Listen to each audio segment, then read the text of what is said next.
Փաշինյանն էլ հետ չի մնում, կառավարության հետ հարց ու պատասխանի օրը տեսանք հերթական դրվագը։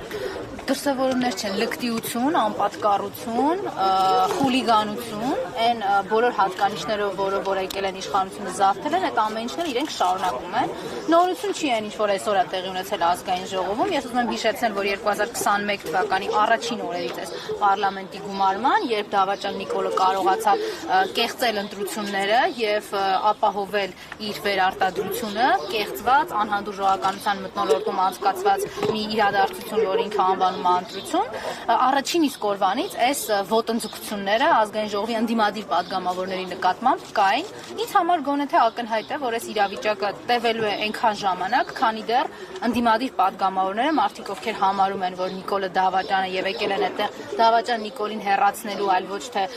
պարոն Փաշինյան եւ պարոն վարչապետ ձևակերպումներ իրեն շռայլելու, պիտի պատրաստ լինեն այդ ամեն ինչին։ Այն ժամանակ, երբ որ օրինակ ընդդիմադիր падգամավորները 2021 թվին ես շատ այլ իմ գործընկերներ ենթարկվում էինք այդ դահլիճում նաեւ բռնությունների, այդ ժամանակահատվածում պիտի ազգային ժողովի падգամավորների, ընդդիմադիր падգամավորների վարքագիծը լիներ մի քիչ այլ։ Պետք չէր 20 րոպե հետո գալ դահլիճ եւ փորձել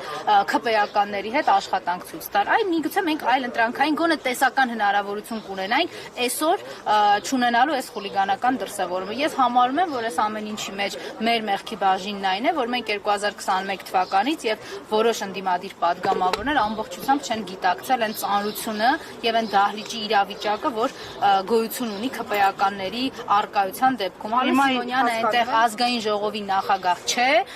Հակոբ Արշակյանը այնտեղ փոխնախագահ չի, Նիկոլ այնտեղ վարչապետ չի, այնտեղ ՔՊ-ական падգամավորներ չեն նստած, որոնց հետ ինչ-որ բանավիճելու եք կամ սուր քննարկումներ եք ունենա։ Պետք է պատրաստ լինել կամ իրենց տալ համարժեք հակահարված կամ մշտապես ականատես լինել այս բռնության տեսարանների։ Այդ բանին չգիտակցեցին, այսօր գիտակցում են եւ իրավիճակը հնարավոր է այդ այլ ընտրանքային հնարավորություն ինչի մասին նշեցիք համարել impeachment-ը կամ իրավիճակը փոխել հենց այդ անվստահության գործիքում։ Դա իմ խոսքերով չի, որ փոխվելու է, վարքագծով պիտի փոխվի։ Ամենևին հիմա խոսքս impeachment-ի մասին չէ, խոսքը նրա մասին է, որ ընդդիմադիր падգամավորները պիտի հասկանան, որ այդ թուրք դավաճանների հետ աշխատանք կամ աշխատանքի իմիտացիա ձևական իմաստով հնարավոր չէ։ Այնտեղ չկա ազգային ժողով, Հայաստանի Հանրապետությունը չունի օրինական ձևավորված օրենսդիր մարմին, որը հնարավորություն կտա մտքերի փոխանակման կամ բանավեճի արդյունքում գալ ճշմարտության կամ լավագույն լուծումների։ Այնտեղ խոսքը դավաճանների հետ պայքարելու մասին է եւ ակնհայտ է, որ այդ դավաճանները բռնություն գործադրելուց չեն խուսափում։ Ես կարծում եմ ընդդիմադիր падգամավորների միակ գործողությունը այնտեղ պիտի լինի իրենց ասած այդ ՔՊ-ականների ասած սուտը իրենց դեմքին հետ շպրտելու ճշմարտությամբ եւ պատրաստ լինելու նաեւ պաշտպանել սեփական տեսակետը եւ ինքնապաշտպանվել վերջին հաշվով։ Impeachment-ի մասով ես կարծում եմ, որ ցանկացած գործիք եւ վարքագիծ, որը Նիկոլի դեմ է, մեզ համար պիտի լինի ողջունելի, ինձ համար միևնույն է, ով է նախաձեռնում, ով է պատրաստ Նիկոլի դեմ պայքարել։ Մենք մեր վարքագծով ենք հանրապետական կուսակցությունում բազմաթիվ անգամներ ապացուցել, որ էական չէ թե ով է Նիկոլի դեմ խոսում։ Մեզ համար կարևոր է, որ կան քաղաքացիներ, կա նախաձեռնություն, որը Նիկոլի դեմ է եւ մենք երաշխավորված ձայն ենք այդ Դավաճան Նիկոլի դեմ։ Կոնկրետ այս գործին անդրադառնալով ձեր դիտարկումները մի քանի դատական նիստերի տեսնում ենք վկաների հարցաքննություն է շարունակվում, իրավիճակը երբ կփոխվի Աշոտյանի համար։ Պարոն Աշոտյանը քաղաքական բանտարկյալ է, շատ ուղիղ հրահանգով, Դավաճան Նիկոլի հրահանգով եւ գիտեք, ես կարող եմ հիմա մեջ բերել այն փաստը, որ Դավաճան Նիկոլը հերացրել է Հայաստանի իրավապահ համակարգ կոչվող կառույցների ղեկավարների մի ստվար զանգվածին մի SMS-ով։ Կարող է հիշատակել, թե ինչպես ենք մենք լսել, որ այդ Աղդամցի Ալենը ձայնագրություն էր միացրել, ինչպես է